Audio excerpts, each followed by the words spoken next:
എൻ്റെ ഒരു സുഹൃത്ത് എന്നോട് പറഞ്ഞൊരു കഥ ഉണ്ട്. കഥയല്ല, അയാൾ വീട് പണി നടക്കുകയാണ്. അപ്പോൾ അയാൾക്ക് അപ്സ്റ്റെയറും കൂടി ഉണ്ടാക്കാൻ വേണ്ടിയിട്ട് പ്ലാനൊക്കെ വരച്ചിട്ടുണ്ട്.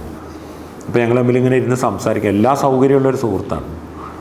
അപ്പോൾ അദ്ദേഹം എന്നോട് പറഞ്ഞു, എൻ്റെ തൊട്ടപ്പുറത്തെ വീട്ടിലെ ഒരാളുടെ വീട് ഇങ്ങനെ പൊളിഞ്ഞ് കിടക്കുകയാണ്. അപ്പോൾ എനിക്ക് അപ്സ്റ്റെയറിലേക്ക് പോകാൻ എനിക്ക് പറ്റുന്നില്ല, മനസ്സ് സമ്മതിക്കുന്നില്ല. പിന്നെ അയാളുടെ വീട് എന്തെങ്കിലും ആയിട്ട് ഞാൻ ആ പണിയെടുക്കുള്ളൂ എന്ന് തീരുമാനിച്ചിട്ടുണ്ട്. ഞാൻ അത്ഭുതപ്പെട്ടു പോയി. നമുക്ക് പറ്റുമോ? നമ്മളതിന് മാത്രം ഉയർന്നിട്ടുണ്ട്. അപ്പോൾ നജീബ് എന്ന് പറഞ്ഞ ഒരാൾ ഇവിടെ ഇങ്ങനെ ഇരുന്ന് സംസാരിക്കുമ്പോൾ ഞാൻ ആ നിലവാരത്തിലേക്ക് ഉയർന്നിട്ടില്ല. ആ നിലവാരത്തിൽ അപ്പുറത്തെ വീട്ടിലെ ഒരു മനുഷ്യൻ പൊളിഞ്ഞു വീഴാറായ ഒരു വീട്ടിൽ താമസിക്കുന്നു. ഞാനിവിടെ മാളിക വീടുണ്ടാക്കുമ്പോൾ അയാളുടെ മനസ്സ് എന്താകുമെന്ന് ചിന്തിക്കാൻ പറ്റുന്ന അവസ്ഥയിലേക്ക് നമ്മൾ മാറിയിട്ടുണ്ടോ? ഉണ്ടോ?